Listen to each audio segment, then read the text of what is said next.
জোবায়েদ বার্জিস সাবনাম বর্ষা নামে 18 বছরের একটা মেয়েকে প্রাইভেট পড়াতে গিয়ে এই টিচারের সাথে এই ছাত্রীর একটা প্রেমের সম্পর্ক গড়ে ওঠে। উল্লেখ্য যে এর আগে এই বর্ষার সাথে মাহির নামে জনৈক আরেক ছেলের প্রেমের সম্পর্ক। এটা মাহির এবং সেই বর্ষা দুজনে মেনে নিতে পারে নাই। বর্ষার পরিকল্পনা অনুযায়ী জোবায়েদকে হত্যা করার তারা সিদ্ধান্ত নেয়।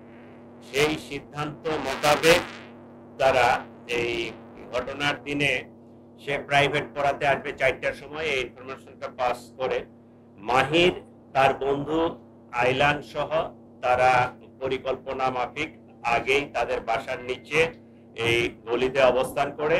জোবায়েদ যখন এখানে আসে উপস্থিত হয়, তার সাথে কথা কাটাকাটি হয়, তাকে বর্ষাকে ত্যাগ করার কথা বলা হয়, তার ওখান থেকে সরে আসতে বলা হয়। সে এটা বলে যে সে মেয়ে তো আমাকে ভালোবাসে, আমি কেন সরে যাব।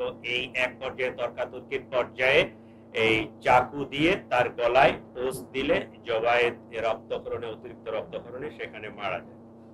এই ঘটনায় আমরা মোহাম্মদ মাহির, বার্জিস সাবনাম বর্ষা মেয়েটা এবং মাহিরের যে বন্ধু ফারদিন আহমেদ আইলান, 3জনকেই আমরা গ্রেফতার করতে সক্ষম হয়েছি।